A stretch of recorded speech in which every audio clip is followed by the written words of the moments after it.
The way I see it, Caudabe really wants you to keep your iPhone slim and sleek while offering a bit of protection, and they do a really good job of it. Their Veil XT is a tiny case that is as thick as a skin, but unlike a skin, is easily removable.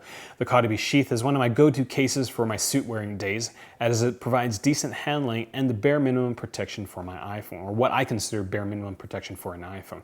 The Caudabe Synthesis is the biggest case out of the three, and despite the smooth back, handles quite well and does a great job showcasing the back color of your iPhone. The biggest downside for Caudabe cases is the lack of protection that they offer your iPhone. The Synthesis is the only case I'd be comfortable dropping an iPhone, more than once, but it isn't officially drop rated. Now my scoring system, about a third of the scores is based on protection. So these cases, they don't provide a lot of protection, so the scores are going to be a little lower. But that doesn't mean that they're bad cases. If you're a person that's very good with their devices, like I generally don't drop iPhones a lot, I'm very good with my devices, so knowing that I can get away with a case that isn't drop rated, I would take a very good look at these products. Out of these three cases, the Caudabe Sheath is the only one that makes it into one of my top 10 lists for the iPhone 7 and 7 Plus.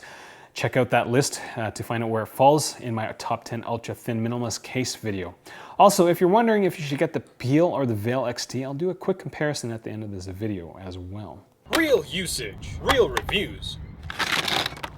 MobileReviewsA.ca.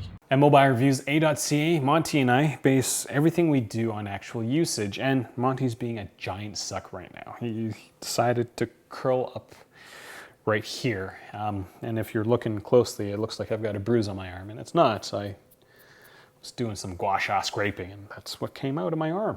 Grody. But with these Caudabe cases, I use them while filming Monty at his most aerodynamic and using them while we take selfies during our afternoon breaks. And we do all this to answer the question, should you get this product with your hard-earned cash? Now, let's do the Caudabe Veil XT first. Right off the bat, this case isn't going to offer your iPhone much protection. The case basically covers all the non-glass parts of your iPhone. I reviewed the Caudabe Veil for the 6 a couple of years ago, and I can say that the Veil XT is definitely better. For me, the biggest difference is the texture on the Veil XT. There's enough of it on the product that my iPhone doesn't feel like it's going to come flying out of my hand. This isn't something that I can say for the Peel or the Spigen Air Skin. The improved texture also hides scratching quite well, as running my fingernail over the back of the Veil XT barely leaves a mark. This wasn't the case for the iPhone 6 version of the Veil, as a fingerprint, well, you could just see what happens here. On to the Caudabe Sheath, which is a very thin TPU cover for your iPhone. I won't lie to you, I won't sugarcoat it, it's a TPU cover. The TPU case does have a softer texture when compared to the Veil XT. When I'm using this product, I'm always torn between thinking that it's too thick and not slick enough. Caudabe does a great job of putting just enough texture on the case so that it doesn't slip out of your hand incredibly easily, but there's just not enough texture for me to say with confidence that it's not going to slide around. But that's kind of the reason why I say this is one of the best products for me when I go wear a suit, is that it's easy to go into pockets, but it's not going to slip out of my hand completely easily. Like a white Spigen Thin Fit 360. This is probably going to come in my hand way easier than this Caudabe Sheath. At the beginning of the video, I did say that the Sheath provides the bare minimum protection for a case, in my opinion, because, well, the edges are high enough to keep your iPhone screen off a flat surface, even with the screen protector. The portion of the camera is raised, so it minimizes the amount of contact on your camera lenses when placed back first. And unlike the majority of the cases, the Sheath has cutouts for all hardware features around the camera area rather than one big cutout. All these little features is why the Caudabe Sheath is the number 3 case on my top 10 ultra-thin minimalist iPhone 7 and 7 Plus list. On to the Caudabe Synthesis, and the first thing that comes to mind about synths, Fallout 4. This is the biggest case of the group. It kind of has the same soft feeling of the Sheath, but doesn't handle as well because the edges are larger and the back is, well, pretty slick. If you're looking for a clear case that doesn't explode in a blazing array of scratches and fingerprints, you definitely need to get the Sheath. The clear back has a matte finish to it, which helps with hiding scratches and fingerprints, and it also provides extra texture for your fingers when you're using your iPhone. Some of the marketing fluff that Caudabe uses to describe the back is its micro-etched matte finish, so ooh, fancy. The corners are thicker, made from the same rubber material as the edge of the case, which means it won't slide around easily, which is something I can't say for, a case that looks very similar, the Incipio NGP.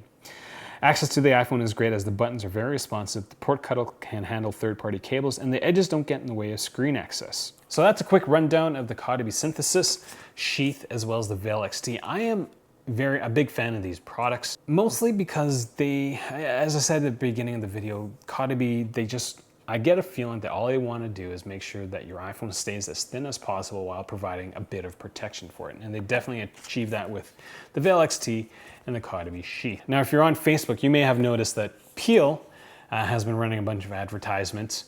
And the biggest difference between the Veil XT and the Peel is the texture. There's way more texture on the Veil XT. So it kind of eliminates the fact that a naked iPhone handles like a wet bar of soap. The Peel still maintains the fact that the naked iPhone handles like a wet bar of soap. But other than that, the Veil XT is going to wear better over time because it hides scratches quite easily. Taking a fingernail along the back of the Peel, you can definitely leave a mark, whereas then you can't really see that mark on the Veil XT. Other than that, these products are eerily similar. Like even the general cutout design around the camera area is very, very similar. It's almost like, I'm guessing they probably came from the same place, but that's just theorizing on my part. So that's it. That's all I got for this video. If this was useful to you, consider getting one of your Caudabe products through my site, as Caudabe was awesome enough to send me all these products to review, but did not compensate me for any of the time that I spent creating the review or using the products, my own products, and dropping them in their products. That's a lot of talking. All right, that's kind of all I got. Thanks for watching.